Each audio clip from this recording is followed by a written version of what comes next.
बात आज की चैनल के कार्यक्रम टॉप 10 में आपका स्वागत है। मैं हूं हरप्रीत कौर और पेश अभी तक की 10 बड़ी खबरें। विश्व हिंदू परिषद ने अपने 61वें स्थापना दिवस के उपलक्ष्य में आज से 9 दिवसीय राष्ट्रव्यापी अभियान शुरू किया है। इस अभियान में सांस्कृतिक राष्ट्रवाद और देश भर में हिंदुत्व मूल्यों के प्रचार प्रसार पर जोर दिया जाएगा। विहिप ने पूरे देश में 1 लाख से ज्यादा स्थानों पर गतिविधियों की योजना बनाई है। इस कार्यक्रम में सत्संग, धार्मिक प्रवचन, प्रभात फेरी और भव्य शोभा यात्रा जैसे आध्यात्मिक आयोजन शामिल होंगे। विहिप के राष्ट्रीय प्रवक्ता विनोद बंसल ने कहा कि इस अभियान का उद्देश्य देश भर में बड़े शहरों से लेकर दूर दराजों के गांवों तक हमारी उपस्थिति को और गहरा करना है। राष्ट्रपति भवन स्थित अमृत उद्यान आम जनता के लिए 16 अगस्त से 14 सितंबर 2025 तक खुला रहेगा। लोग निःशुल्क बुकिंग कर भ्रमण का आनंद ले सकेंगे। राष्ट्रपति द्रौपदी मुर्मू ने 2 दिन पहले गुरुवार को अमृत उद्यान समर एनुअल एडिशन 2025 का शुभारंभ किया था।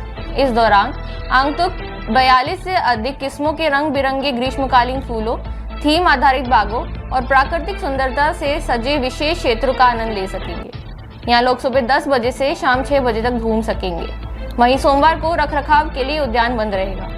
15 एकड़ में फैला अमृत उद्यान राष्ट्रपति भवन की आत्मा माना जाता है। झारखंड के शिक्षा मंत्री और झारखंड मुक्ति मोर्चा के वरिष्ठ नेता रामदास सोरेन का निधन हो गया।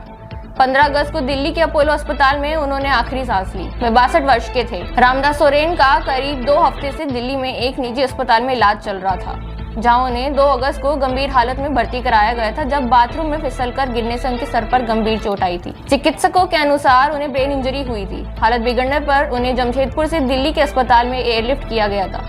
डॉक्टरों ने कुछ दिन पहले उन्हें ब्रेन डेड घोषित कर दिया था।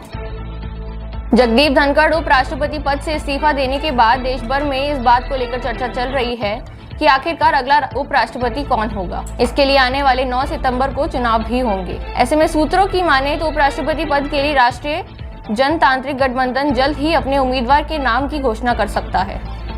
इसको लेकर भाजपा के संसदीय बोर्ड की बैठक 17 अगस्त को होने की संभावना है, जिसमें उम्मीदवार के नाम को अंकित रूप दिया जाएगा। एनडीए के गठबंधन दलों ने पीएम मोदी और भाजपा अध्यक्ष जेपी नड्डा को उपराष्ट्रपति पद के लिए उम्मीदवार चुनने का अधिकार दिया है।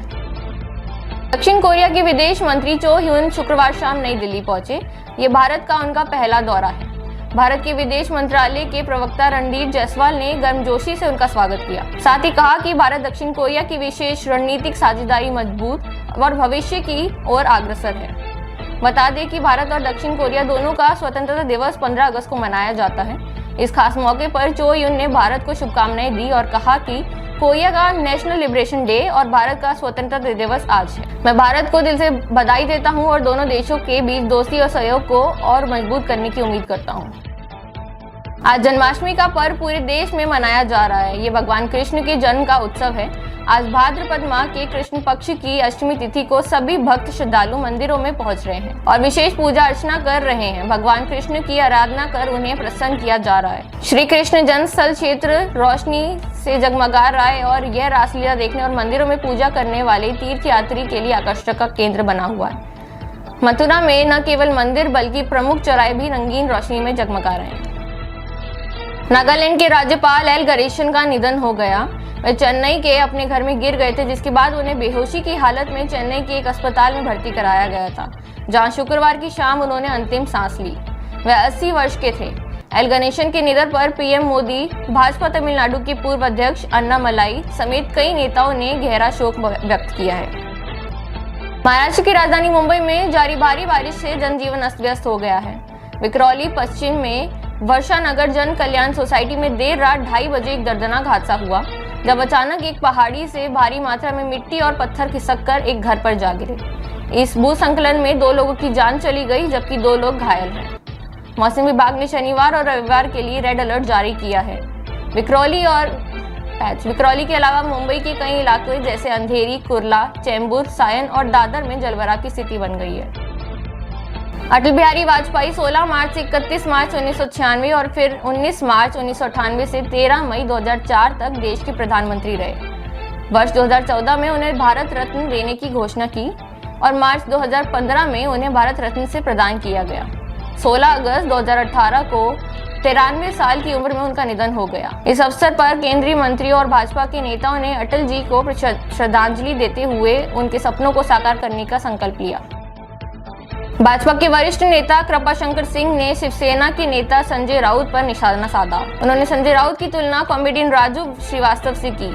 शिवसेना नेता और राज्यसभा सांसद संजय राउत ने कहा था कि इस बार उद्धव ठाकरे और राज ठाकरे एक साथ मिलकर निकाय चुनाव लड़ेंगे। इनके इसी बयान पर कृपाशंकर ने कहा कि वे सिर्फ बकवास और फालतू बातें करते रहते हैं। संजय राउत की बयान को लोग गंभीरता से नहीं लेते हैं।